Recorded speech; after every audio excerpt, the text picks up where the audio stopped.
नोरमा group, जो सोचता है वो करता है। आपके अपने सपनों का आशियाना। नमस्कार, बहुत बहुत स्वागत करते हैं। एक खबर जो है दिल्ली से सीधे पटना पहुंच रही है और दिल्ली से पटना आने वाली इस खबर में अभी तक दिल्ली से लोग पटना तो नहीं आए हैं, लेकिन खबर बहुत तेजी से पटना पहुंची है। आपको पता है कि संपादक नमन मिश्रा जी भी दिल्ली में ही हैं और वहां से जो खबरें हम तक छन छन करके आ रही हैं, उन खबरों में सबसे बड़ी बात यह है कि दिल्ली में एक एनडीए की मीटिंग हुई है।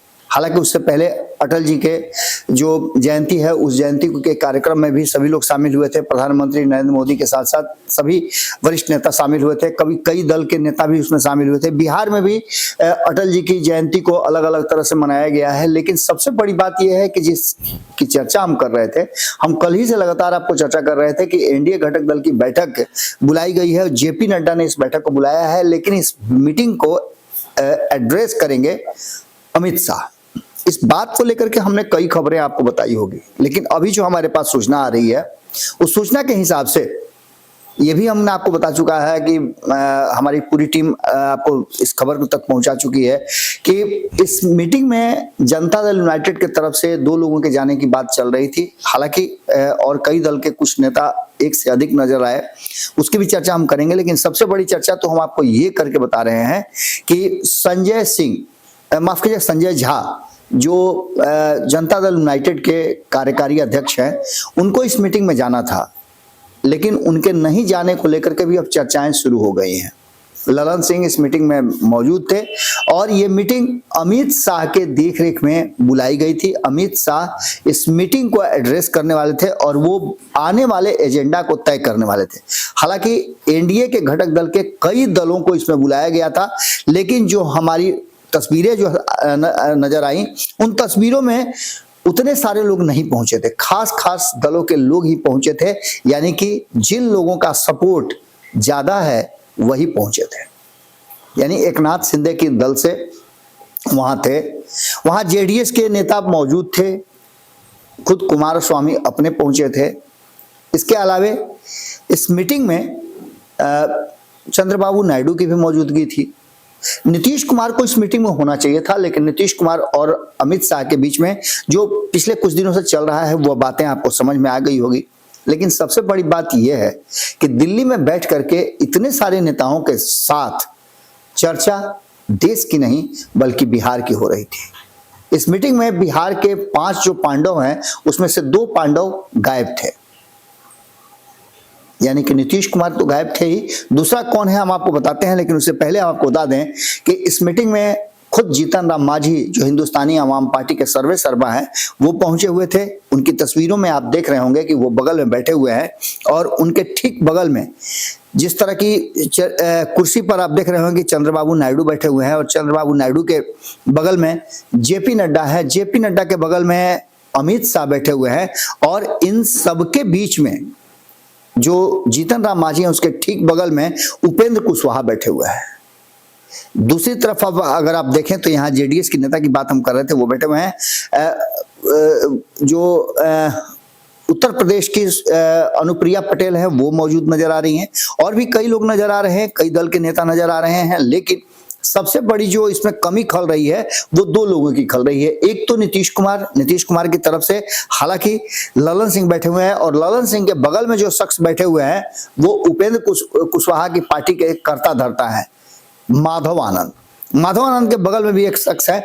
लेकिन सबसे ज्यादा जो फोकस है वो ये है कि इस मीटिंग में बिहार को लेकर के कुछ विशेष होना था, क्योंकि बिहार के सभी 5 पांडव, जो कि आपको पता है कि कितना इंपॉर्टेंट है। हालांकि इसमें अगर देखा जाए तो उपेंद्र कुशवाहा राज्यसभा से हैं, लेकिन फिर भी उनको उतना ही मान सम्मान दिया जा रहा है।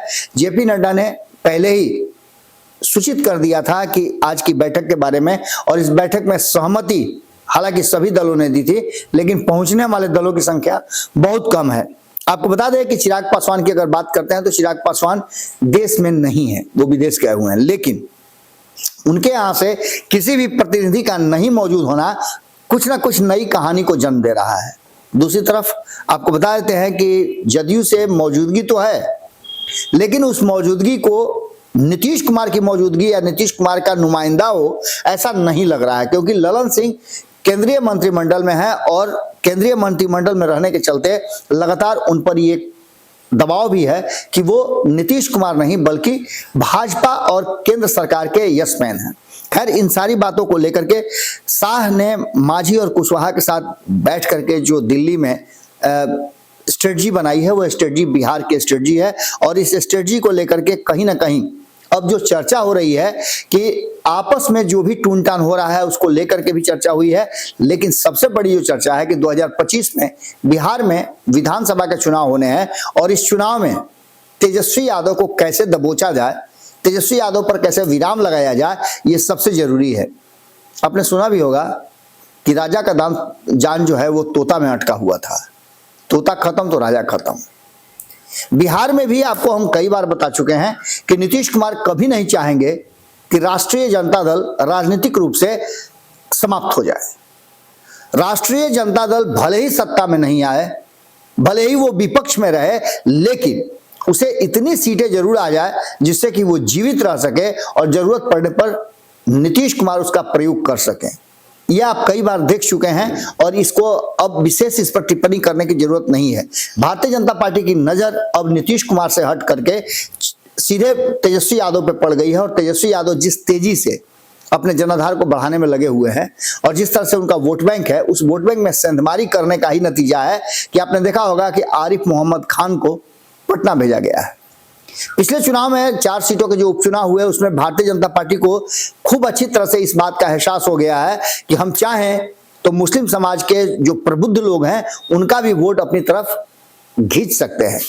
खास करके आरिफ मोहम्मद खान, वो जो नई पीढ़ी है उसको लेकर के बार बार हम आपको खबरों में बता रहे हैं और पिछले 24 घंटे से काफी ट्रेंड कर रहा है कि एक तरफ दानिश इकबाल जो कि लगातार, चाहे वो अल्पसंख्यक समाज के लोग हों या सवर्ण समाज के लोग हैं, सर्व समाज के लोग हों, उन सभी के साथ उनका जो इंटरेक्शन है वो काफी पॉजिटिव नजर आ रहा है और जिससे बिहार की राजनीति में बदलाव होता हुआ दिखाई दे रहा है।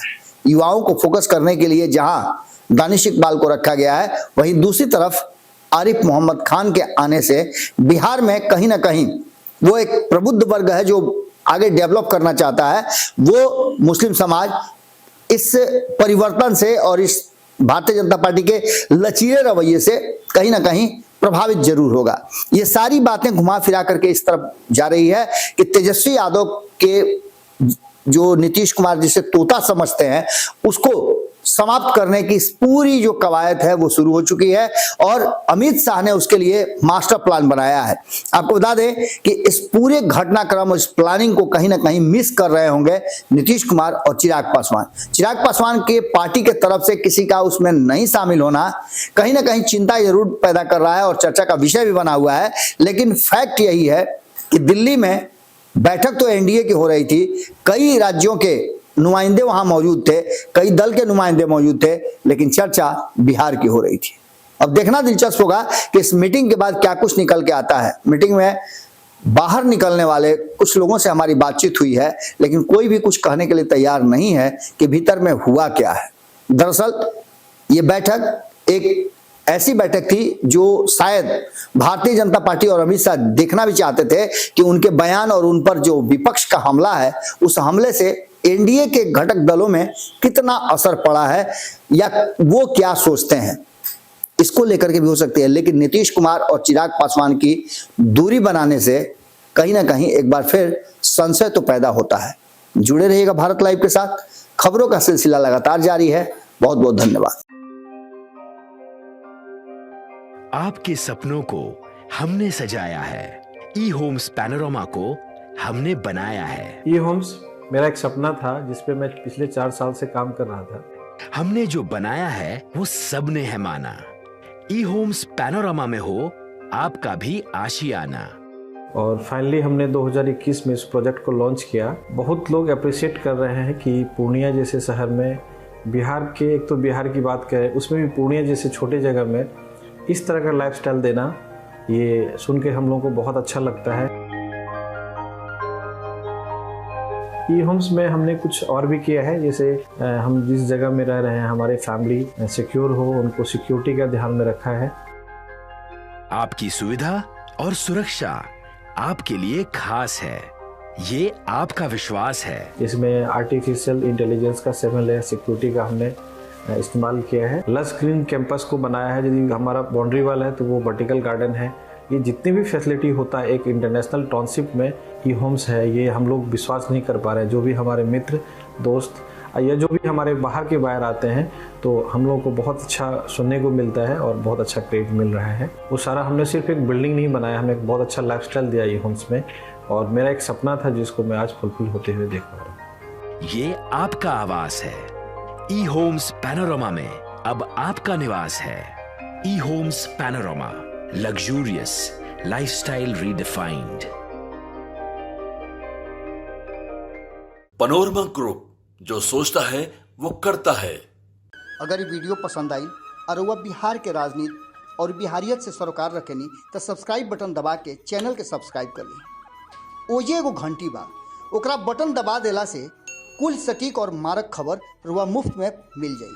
अगर रुआ पत्रकारिता के हमनी के नया प्रयोग में सहयोग कर चाहतानी तो ज्वाइन बटन दबा दी।